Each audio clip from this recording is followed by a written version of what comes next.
Salut tout le monde! Aujourd'hui, je vous parle des courbatures. Première des choses, c'est quoi des courbatures si j'ai mal après mon entraînement? Est-ce que ça veut dire que je suis blessée? Premièrement, les courbatures, c'est la sensation de douleur, de raideur musculaire qu'on peut sentir à partir de 24 à 48 heures après un entraînement. Souvent, on va les sentir les 2 premiers jours après l'entraînement. Puis ça, c'est dû au fait que quand j'ai fait mon entraînement et que j'ai eu un entraînement avec une assez bonne intensité, que j'ai dépassé mes capacités pour pouvoir adapter mon corps à l'effort, ben il y a eu des micro-déchirures dans les fibres de mon muscle, donc des petites déchirures qui sont pas du tout dangereuses puis qui vont pas faire en sorte que je me blesse, mais qui vont faire en sorte que lorsque mon corps va vouloir réparer justement ces micro-déchirures-là, il va rebâtir mon muscle plus fort pour que la prochaine fois que j'ai à subir cet effort-là, ben mon corps il va être prêt, il va être correct, puis je vais pouvoir en faire même plus. Le but derrière l'entraînement, la progression, c'est de vous faire vous améliorer. Donc, si on va dépasser nos capacités juste assez, on va possiblement sentir ces courbatures-là après l'entraînement.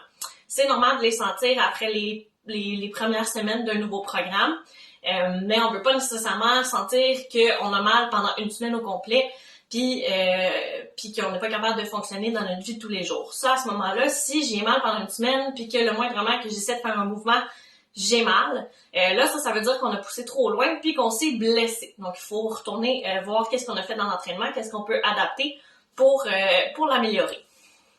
Maintenant, qu'est-ce que je peux faire pour lorsque j'ai des courbatures, justement, puis que ça m'empêche pas nécessairement de fonctionner, mais je trouve ça un peu inconfortable, fait que je voudrais les diminuer. Ben, on va pouvoir s'étirer, on va pouvoir mettre de la chaleur, prendre un bain chaud, mettre des compresses, des sacs magiques, pour diminuer la tension dans les muscles. Si je m'étire, ça va faire la même chose. Par contre, c'est pas parce que je m'étire après un entraînement qu'il y aura pas de courbatures. Ça va les réduire possiblement, mais il y aura quand même les micro-déchirures. Elles ont été faites pendant l'entraînement, donc que je me tire avant, après, pendant, peu importe, ça change rien du tout, mais au moins je vais me sentir un petit peu mieux dans mon corps.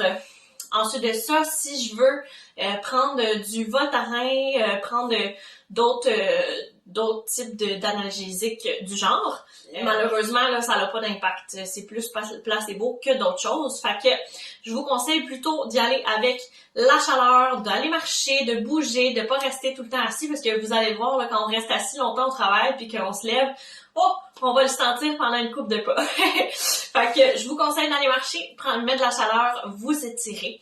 Comme ça va faire en sorte que ça passe plus vite.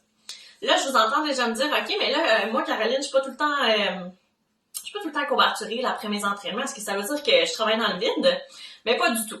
En fait, ça dépend de l'objectif de l'entraînement. Si on est en cas de douleur chronique et qu'on veut diminuer la douleur, on va y aller plus dans la mobilité. On veut gagner de la fonctionnalité. On veut pas nécessairement aller dans l'entraînement à grosse intensité.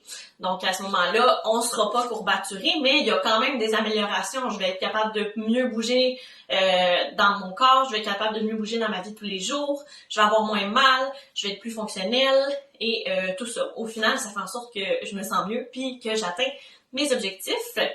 Mais c'est ça, d'être courbaturé, c'est pas une mauvaise chose, mais c'est pas obligatoire non plus. On veut se pousser en entraînement, on veut dépasser nos capacités juste assez pour pouvoir s'améliorer, mais ça, c'est pourquoi on fait appel au kinésiologue qui, lui, a fait des études là pour trouver ce juste point, justement, puis qui va travailler avec vous pour trouver la meilleure façon d'atteindre vos objectifs. Donc, c'était Caroline pour vous parler des courbatures aujourd'hui. Si jamais vous avez des questions, n'hésitez surtout pas à nous écrire en commentaire, en message même privé si votre question est un peu plus personnelle ou si vous voulez parler plus longuement avec nous. Ça va nous faire plaisir de vous répondre. Et puis sur ce, moi je vous souhaite de passer une belle journée. On va se revoir dans une prochaine vidéo.